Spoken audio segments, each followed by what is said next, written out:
أعوذ بالله من الشيطان الرجيم بسم الله الرحمن الرحيم أشهد أن لا إله إلا الله وأشهد أن محمدا عبده ورسوله اللهم لا سهل إلا ما جعلته سهلا وأنت تجعل الحزن إذا شئت سهلا رب يسر ولا تعسر لله تعالى. Для начала, братья и сестры, хотел представиться для тех, которые меня не знают, с кем мы не знакомы. Меня зовут Наиль, можно просто учитель Наиль. Я являюсь имамом города Одинцово. Вот представьте, что я водитель. Это наш автобус. 150-й автобус у нас. И если я как водитель буду свою голову крутить лево-право, буду невнимательным, большая вероятность, что мы ударимся в столб. Все же пострадаете, разве не так? Не только я. И исход может быть разный для каждого из нас. Для кого-то может быть летальный исход. То каждый, вот я как водитель, и вы, воспринимая или слушая религиозную информацию, должны быть, вот каждый из вас как водитель, насколько он внимательно следил бы за дорогой. Особенно, когда ты увидел ДТП, да, справа или слева, все сразу ставит на места, как я говорил ранее, педаль газа, ногу мы с педали газа убираем и внимательно следим за дорогой, 60 км в час. Потому что не хотим для себя тот исход, который мы видели ранее, для тех, которые не соблюдают правила дорожного движения. Так вот, религиозная информация, ильм, знание, это то, за что будет отвечать каждый из нас без исключения. Он верит в Яум аль-Кияма или нет в судный день, или порой человек верит в хисаб, в отчет, вознаграждение, наказание, воскрешение. Разницы нет. Каждый из нас без исключения будет отвечать перед Создателем, а изначально будет отвечать перед ангелами Мункаром и Накиром. Так вот, когда человек проявляет эту невнимательность во время религиозного урока, он может понять то, что я хочу донести, то, что передано в Коране и в хадисах пророка Мухаммада, алейхиссалату вассалям, неправильно. И порой это та ошибка, ошибки бывают разные. И были такие случаи, когда человек из-за своей невнимательности, или он на несколько секунд уснул во время урока, понял эту тему неправильно.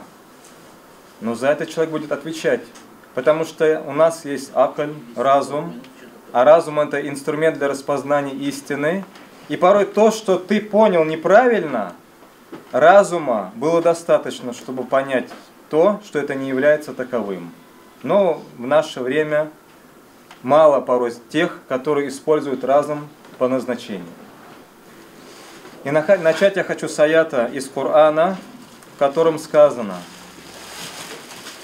«Я айюхаллазина аману аттакуллах, ва ла тамутунна илля ва антум муслимун». Что это означает? «О те, которые уверовали, будьте богобоязненными и не умирайте, кроме как верующими», то есть с иманом, с верой. И много тех аятов Корана, которые начинаются именно с этих слов. С каких? С призыва к богобоязненности. Но проблема многих в наше время, что они не знают, что такое ат-таква, что такое богобоязненность. Что такое богобоязненность вкратце, для начала? Это выполнение всего того, что Аллах повелел, и избегание всего того, что Аллах запретил. И если идет призыв к богобоязненности, автоматически идет призыв к получению религиозных знаний. Так как, знаете, невозможно стать богобоязненным, назвать себя тем, который боится Аллаха, Создателя, или на татарском говорят ходай, невозможно. Не надо обманывать самого себя. Ты не сможешь стать богобоязненным, если ты не знаешь, что повелел Создатель в отношении тебя, что запретил Создатель в отношении тебя. Вот разве мы человека, который не является покорным своим родителям, а его не научили этому, возьмем такой пример, этому же тоже нужно учиться? как быть покорным родителям, то если человек не знает этих вопросов, он не слушал хадисы пророка Мухаммада, алейхиссалату вассалям, или аяты Корана, которые нам повествуют об этом, большая вероятность, что он будет непокорным своим родителям. Значит, он не будет благодарным. То если мы говорим о Создателе, чтобы быть благодарным своему Создателю, обязательно, без этого никак, он должен знать, что повелел ему его Создатель. То многие в наше время, еще раз хочу это повторить, они не знают, что Аллах им повелел, их Создатель, и что Аллах в отношении них запретил. Или представьте, человек проходил эти вопросы, проходил эти знания, прошел год, два, три, и он говорит: послушай, я забыл. Мы можем такого человека назвать серьезным? Он забыл, что ему повелел его Создатель. А ты не забыл сейчас, что Аллах тебе даровал знания? Ты не забыл все то, что ты имеешь из благ, все то, что тебе даровано Аллахом, что это создал для тебя твой Создатель, и не обязан был тебе это даровать. Вот возьмем такой пример. Вы слышали, наверное, что буквально на днях умер такой спортсмен, как Бувайсар Сайтиев. У него много есть высказываний, которые вот они заставляют человека задуматься. Вот один из примеров, о котором говорила ему его мать, пример, который она ему привела, связан как раз-таки был со здоровьем. Возможно, некоторые из вас видели этот ролик. Я сейчас хочу к чему этот пример привести. Что мы порой далеки от того, что полноценно, и мы не сможем полноценно поблагодарить Создателя за все то, что Он нам даровал. Но мы из числа тех, которые постоянно еще это что? Забывают. И порой вспоминаем об этом, нужно же поклоняться Аллаху. Я имею в виду вопрос, касающийся соблюдения. Но изначально основа для всего это иман, вера. Мы вспоминаем только тогда, когда нам очень плохо. Все, серьезные проблемы со здоровьем. И не всегда это именно так. У тебя рак? Нет. Бывает просто, у тебя поднялась температура на 2 градуса всего лишь. Или если это порой несколько градусов, это для каждого из нас может быть летальный исход. И здесь, вот как на днях буквально я разговаривал с одним братом, он состоятельный. Есть дома, квартиры, машины, за границей и так далее. Он говорит, буквально на днях мне стало чуточку плохо перед сном. Все, он говорит, у меня резко отпала вот эта, так скажем, любовь, какое-то стремление, какое-то наслаждение от этих мирских богатств. Все, мне не нужна машина, насколько она спортивной не была бы. Мне не нужен этот дом. И даже про свою жену, красавицу, даже если она модель, ты навряд ли вспомнишь. Потому что с этой болезнью у тебя просто не будет сил для этой жены и для твоих детей. Так вот, он привел такой пример. Порой вот те, у кого есть дети, или у которых они, инша Аллах, будут, даже говоря в отношении себя, мы проходим периодически диспансеризацию. И когда ты отводишь своего ребенка, в том числе на диспансеризацию, у тебя это занимает даже порой не целый день. Ну, возьмем пример. Это заняло у нас целый день. Вот нишик татар шайтадар, бездря, да, то есть, но настолько это иногда тебе надоедает, хотя ты понимаешь, что это необходимо же этого ребенка водить, 206, 207 кабинет. Потом еще там Мария Ивановна, с которой мы чуть там общий язык не нашли, вообще расстроился. Но теперь смотрите, это здоровый ребенок, с которым я прохожу диспансеризацию. В большинстве своем, да. Я целый день трачу с ребенком, понятно, это все нужно делать ради Аллаха, или вожу себя по этим кабинетам, но при этом я здоровый. Но у меня это заняло и то немалое количество времени, целый день я потратил на это. Все, к концу дня я нервный. Теперь посмотрите. А если человек, он болеет на самом деле, он не просто так проходит эту диспансеризацию или лежит целыми днями в этой больнице, у него есть уже болезнь, то даже после возвращения домой, этот дом для него будет больницей, запомните. Если у тебя, например, больной ребенок, даже возвращаясь домой, тебя это чувство больницы, оно уже никогда покидать не будет. до тех пор, пока этот ребенок не выздоровеет. Вот теперь, разве это не огромный дар от Аллаха, что твоя квартира, твой дом, это не больница для тебя? Потому что когда, опять же, это твоя мама, они и без, а ты и без, это ты сам, твоя жена, разницы нет, и они болеют, поверьте мне, вы каждый день будете возвращаться в этот дом, как в больницу. То многие из нас порой, да, они не оценили порой вот это благо, которое даровано Аллахом. Все те блага, которые мы не в силах сосчитать, которые тебе даны нашим Создателем Аллахом. И после этого, как человек смеет говорить о том, что он забыл, что Аллах ему повелел? Или он вовсе не узнал, что Аллах ему повелел? Почему ты не ведешь себя так спокойно, когда ты забыл свой пин-код от карты у банкомата? Разве не так? Мы будем звонить это 900, 900, 900, я забыл свой номер карты, как мне это восстановить? А за карту переживаешь, за которую в целом мы не будем отвечать. Но когда касается знания о Создателе, почему многие в наше время так пренебрежительно к этому относятся? Вот все то золото, там, бриллианты на поверхности обычно лежит. Легко так достать? Нет, да, нужно уже потрудиться. Нужно на дне океана поплавать чуть. То знание тоже порой нужно потрудиться. Нужно приложить усилия. Глаза закрываются, нужно открыть. Нужно чуть-чуть встряхнуть себя. Но не пропустить самое важное, не пропустить наследство пророка Мухаммада, алейхиссалату вассалям. То, возможно, некоторые из вас слышали такую историю с одной собакой, которая, можно сказать, стала в защиту пророка Мухаммада, алейхиссалату вассалям. Был случай, я максимально эту историю сейчас буду сокращать по ходу, когда одни немусульмане, они собрались для того, чтобы встретить короля монгольского, короля монгол. И при этой встрече, при этом собрании, вышел один немусульманин, представитель, так скажем, этой группы немусульман, и начал высмеивать. То есть эта история достоверная. Об этой истории говорит такой ученый, как Ибн Хаджар аль-Асқаляни. Те, которые занимаются по религии, я уверен, они это имя слышали. И этот немусульманин начал высмеивать пророка Мухаммада, алейхиссалату вассалям, и оскорблять его разными словами. И рядом была собака, она была на привязи.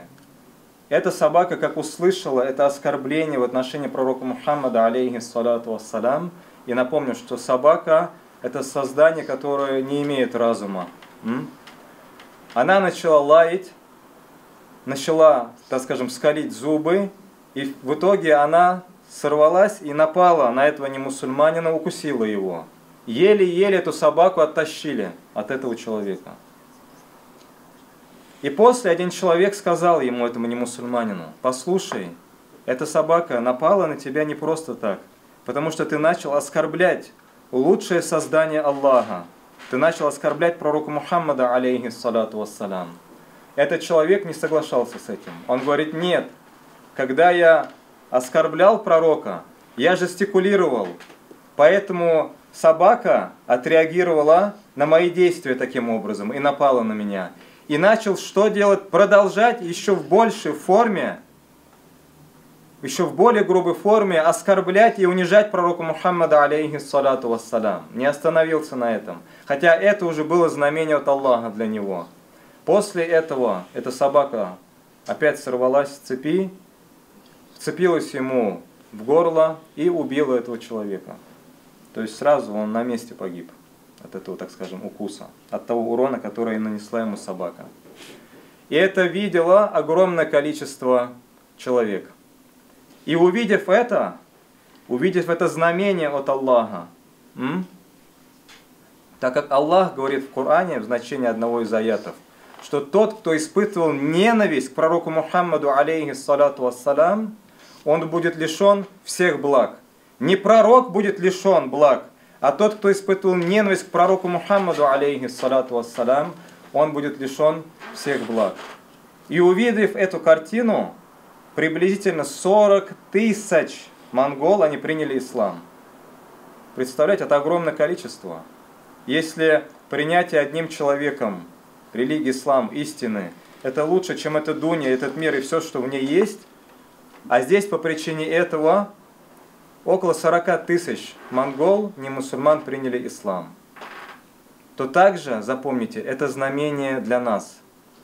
Вот теперь человек, который не слышал или он не знает, он должен задуматься, если собака, то создание Аллаха, у которой нет разума, она встала в защиту пророка Мухаммада, алейхиссалату вассалям. А посмотрите в наше время, сколько тех этнических мусульман и так далее, когда ругают пророка Мухаммада, алейхиссалату вассалям, оскорбляют его, приписывают целым пророкам то, что им не присуще, что они молчат. Собака лает, а человек разумный молчит. То разве это поступок, так скажем, мужчины, достойного здравомыслящего человека? Нет. То тем более мы, которые имеем акль, имеем разум, и альхамдулиллах, Аллах нам даровал родиться в той семье, в которой исповедуют религию ислам, ты должен благодарить Аллаха. И не давая, так скажем, оскорблять пророка, восхваляя пророка Мухаммада, алейхиссалату вассалям, а изначально Создателя, ты будешь благодарить Создателя, опять же, зная то, что Он тебе повелел.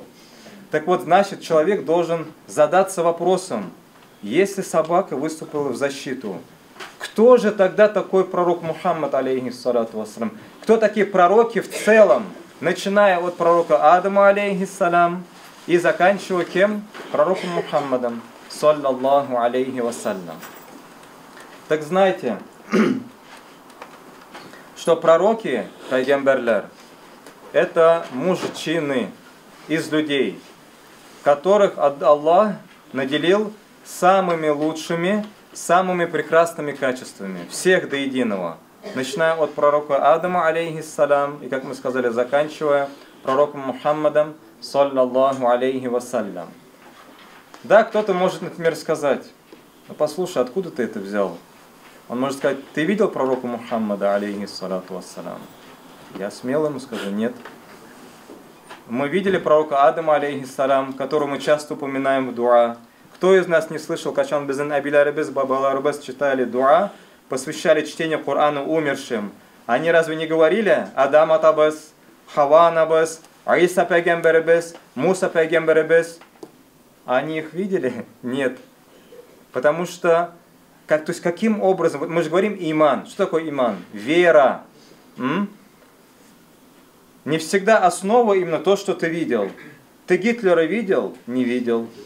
Ты видел Наполеона? Не видел.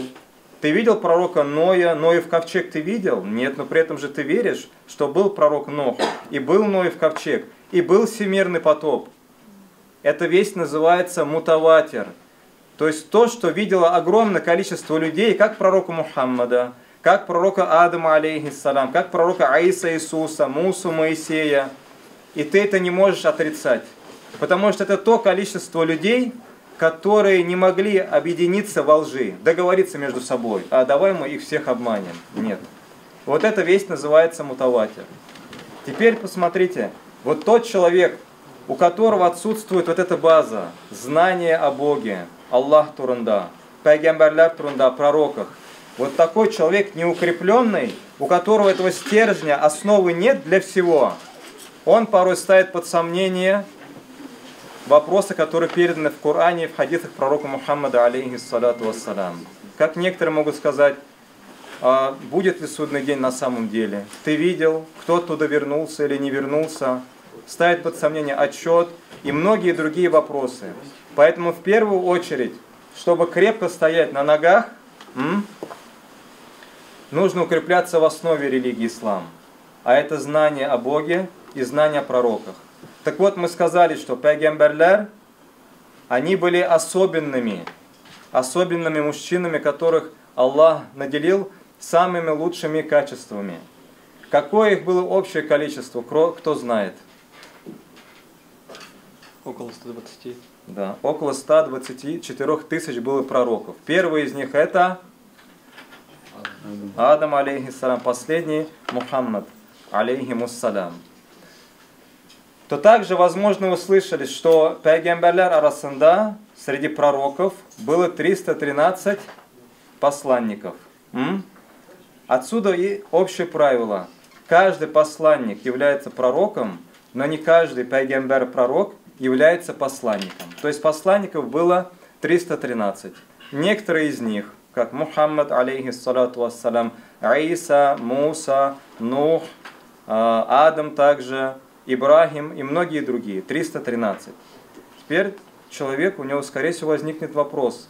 А в чем разница была между пророком-посланником и пророком-непосланником?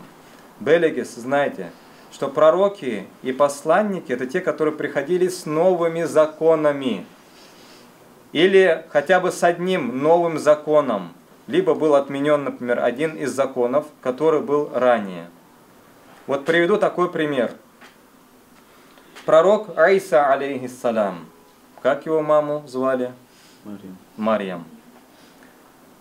В его время, когда был Иса, алейхиссалям, мусульмане того времени, сколько раз в сутки выполняли намаз, салят, можно сказать молитву? 2 раза в сутки. Следующий из пророков был кто? Пророк Мухаммад, алейхиссалату вассалям. Шариатом пророка Мухаммада намаз повелено выполнять сколько раз в сутки?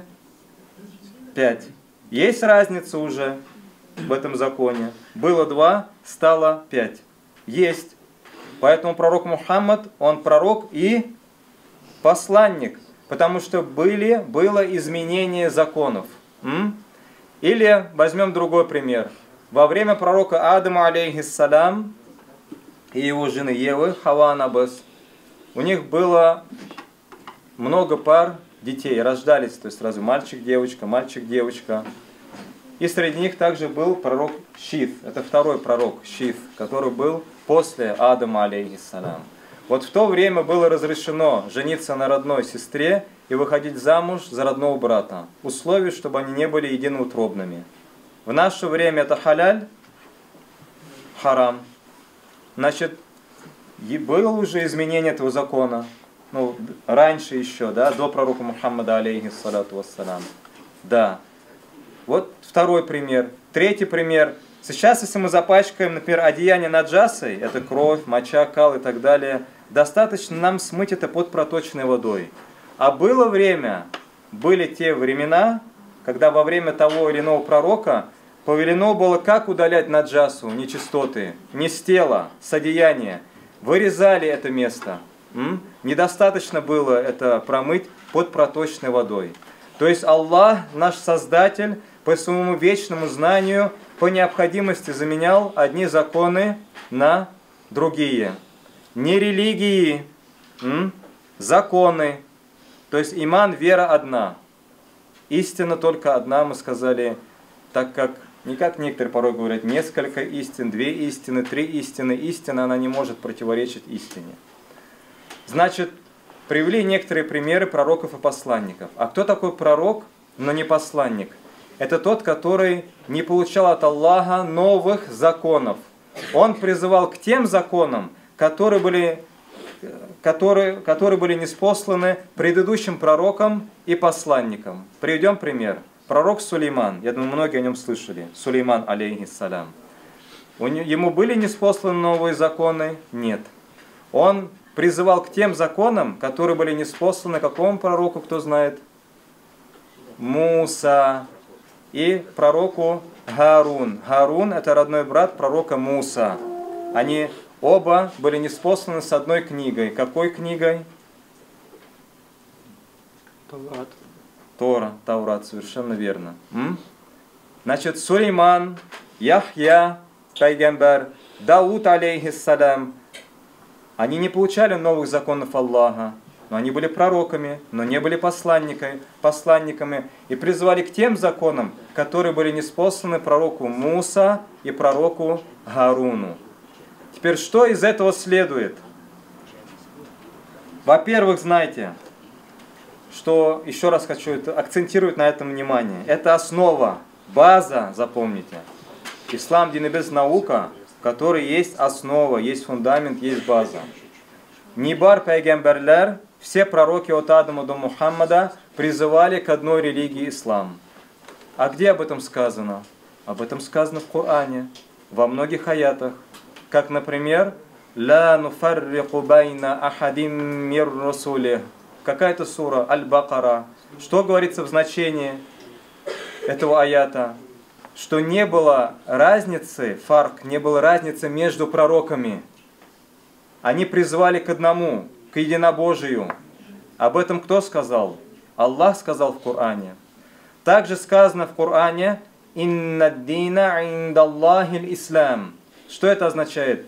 Религия единственная, неспосланная Создателем, это ислам Дин Небес, религия ислам. Вот как я знаю, буквально неделю тому назад, здесь был Рустам Хазрат, мы тоже с ним знакомы. Он как раз таки давал определение этому термину, что такое ислам. А кто знает определение этого термина, что такое ислам? Бояться не нужно, стесняться тоже не нужно. Покорность. Покорность единому Богу. То есть все пророки, все от Адама до Мухаммада, все до единого, они какую религию исповедовали? Покорность единому Богу. Все очень легко. Но я хочу сказать на арабском. Ислам. Что нет никакой проблемы. То же самое сказать на арабском языке. Почему на арабском? Потому что последний пророк был какой национальности?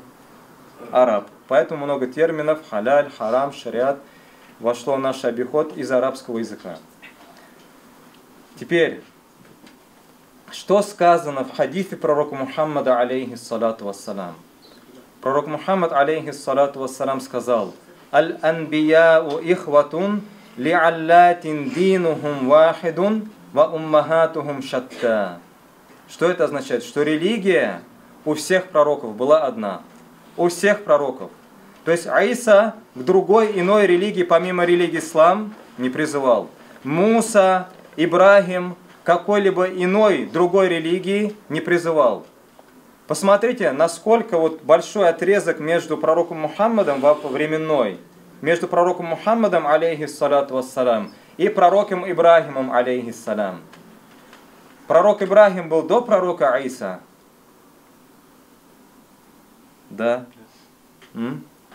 А Курбан, который мы по сей день соблюдаем, да, как наши вот Абиляр, Бабалар, Курбан, Шалабас, какое этому уделяет значение, время, да, сразу все родственники собираются, шашлык, шурпа, салма и так далее, то это сунна, кого мы соблюдаем? Пророка Ибрахима, алейхиссалям. То есть, смотрите, в то время, когда уже шариат пророка Мухаммада, алейхиссалату вассалам, мы в том числе соблюдаем сунну кого? Пророка Ибрахима, алейхиссалям. О чем это свидетельствует? Точно не о том, что Ибрахим призывал к какой-то другой религии, не к той, которую призывал пророк Мухаммад, саллаллаху алейхи вассалям. Поэтому пророк, алейхиссалату вассалам, об этом сказал. Религия у всех пророков была одна.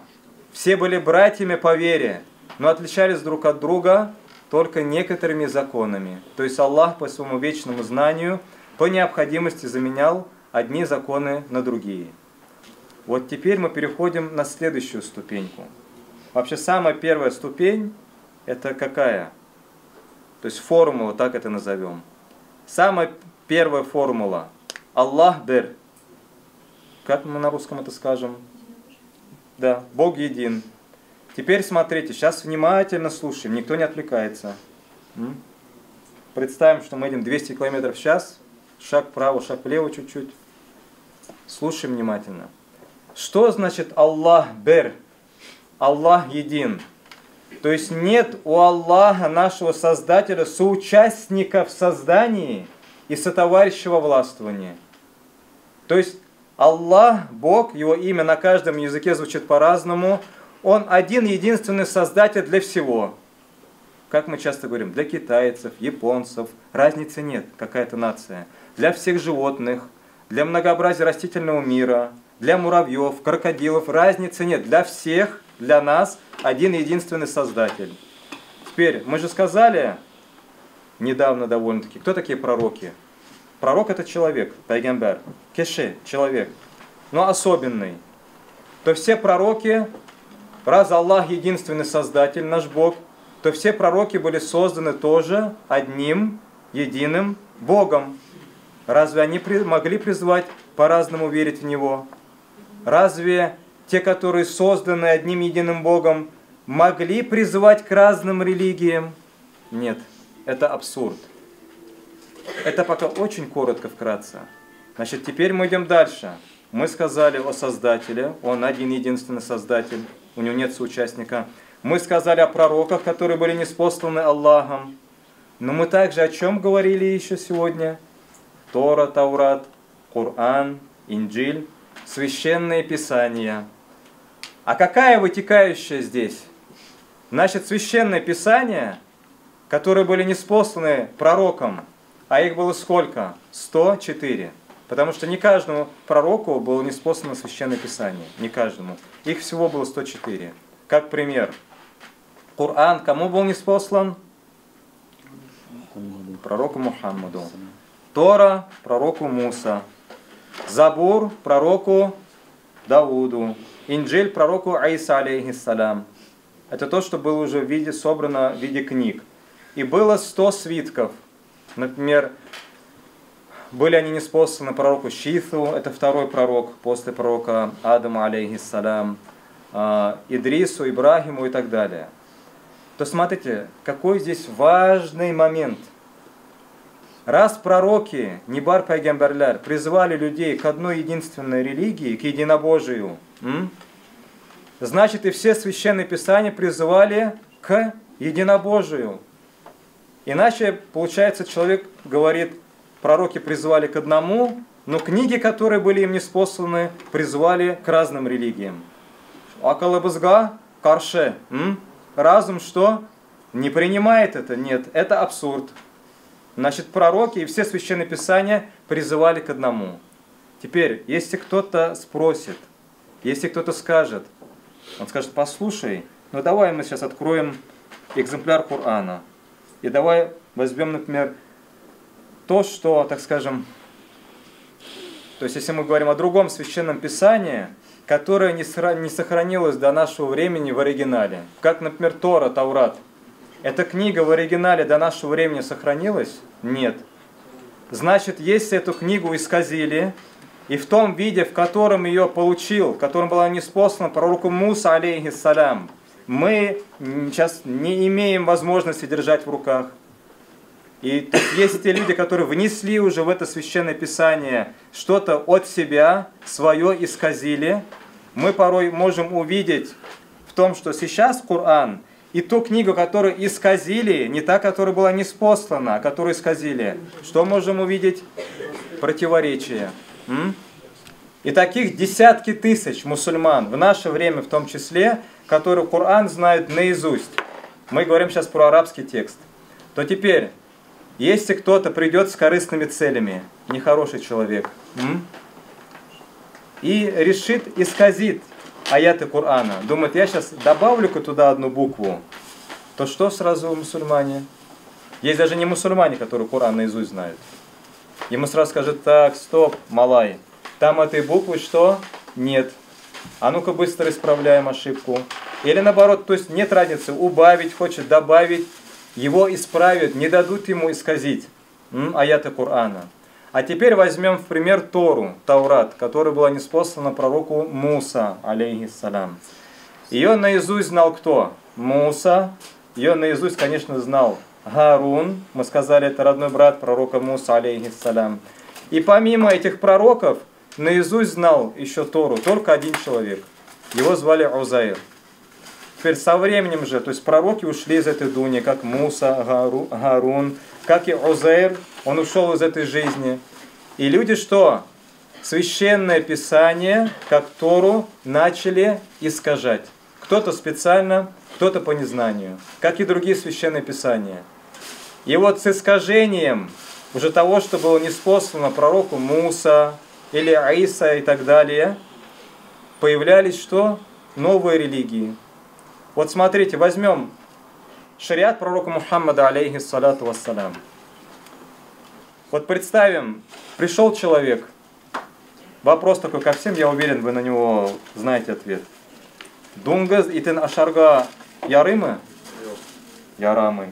Это знают даже рядовые мусульмане, разве не так? Это не мусульмане знают все, я уверен практически, что кушать свинину нельзя. И если придет человек и скажет, послушайте, а свинину-то кушать чуть-чуть можно, то он исказил то, что было передано в Коране. Это же уже не соответствует аятам Корана, разве не так? То это появление чего? Новой религии. Почему новой? Потому что уже есть здесь та информация, которая не соответствует. То есть появилась та секта, которые начали дозволять употребление свинины. Но это если мы берем вопрос, который касается, что халяль, что харам. А если это Аллах турунда белем, знание о нашем Создателе, или знание о пророках, сколько тех в наше время, которые приписывают пророкам те качества, которые они себе никогда в жизни не приписали бы.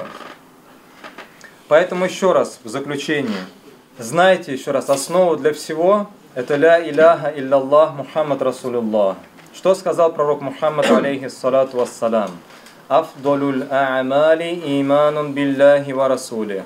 Что это означает? Самое наилучшее из дел – это вера в Аллаха, в Его пророков и посланников. То каждый из нас, который хочет достойно прожить эту жизнь, помимо основы, которую мы сказали, это фундамент для всего, Бог один единственный Создатель, все пророки были верующими, единобожниками, все священные писания призывали к одному и тому же, к одной религии, мы должны знать, что Аллах нам повелел и что Аллах нам запретил. Эта жизнь, знаете, она очень короткой является, очень короткой. То есть человек порой, смотрите, став совершеннолетним, вот возьмем, например, светские законы. Вот скажите мне, в светском законе прописано, когда в отношении того или ребенка наступает ответственность? Да, какой это возраст? 60 лет? 14-18. Или 100 лет? Но 14 лет и то там еще, если это до 18, более такой щадящий режим. А как 18 лет уже нарушил Уголовный кодекс РФ, тюрьма, все.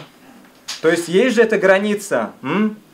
Если он, например, это 5-летний ребенок, он украл, его посадят в тюрьму? Нет, так? Но 18 лет украл, ты будешь сидеть, будешь отвечать. Теперь, почему, когда это касается религии ислам, почему, когда это касается ответственности за свои деяния, когда мы говорим о покорности нашему Создателю, у многих этой границы нет. У них только на устах. Качан мин апкай буларман, качан мин бабай буларман. Да ты с чего взял, что ты дедушка ты станешь? Послушай, сейчас люди долго не живут. У тебя откуда такая уверенность? То по исламу ты максимальный возраст, когда ты уже становишься отвечающим за свои деяния, это какой возраст? 15 лет. Это даже не 18. Это даже не по солнечному календарю, а по лунному. А по солнечному это 14 лет и 7 месяцев. Теперь те, которые говорят, в 60 лет я начну соблюдать. Он хочет сказать, в 60 лет я только буду узнавать о том, а кто такой богобоязненный на самом деле. Поэтому еще раз, человек, став совершеннолетним, максимально, если даже берем возраст, 15 лунных лет, и, например, пожил месяц и умер. Таких примеров мало, что ли, в наше время? Месяц пожил, будучи уже отвечающим за свои деяния, став совершеннолетним и умер. Умер в 15 лет. Но при этом целый месяц он уже был, будучи совершеннолетним, отвечающим за свои деяния. Как его будет судить наш Создатель Аллах? Как ребенка, который только что вышел из утробы матери? Нет.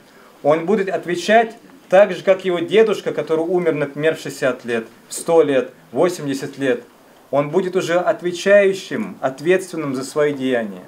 То есть, как мало жил, будучи совершеннолетним. Но это тот отрезок, даже если это был день, 3 дня, как он стал совершеннолетним по исламу, отвечающим. 3 дня прожил и умер. Все, будет смотреться на то, И ангелы спросят: какова твоя религия? Кто твой Господь? Что ты говорил о пророке Мухаммаде, алейхиссалату вассалям? Это 3 дня, когда будет учитываться, какие у него были убеждения о Создателе, какие были убеждения о пророках, и выполнял ли он то, что Аллах повелел, избегал ли он то, что Аллах запретил. Поэтому, дорогие мусульмане, каждый из нас, мы должны соревноваться в благих деяниях. А в благих деяниях мы сможем соревноваться только тогда, когда мы будем знать нашу прекрасную религию ислам. Никто из нас, он все то, что здесь заработает, не заберет. Вот как это для многих банально не звучало бы, ты свою машину с собой в могилу не заберешь. Могила не укапывается в размер твоей машины, в размер твоей квартиры, а в том размере, чтобы уместилось туда твое тело, чтобы тебя могли усадить ангелы Мункар, Гам, Накир, и был допрос.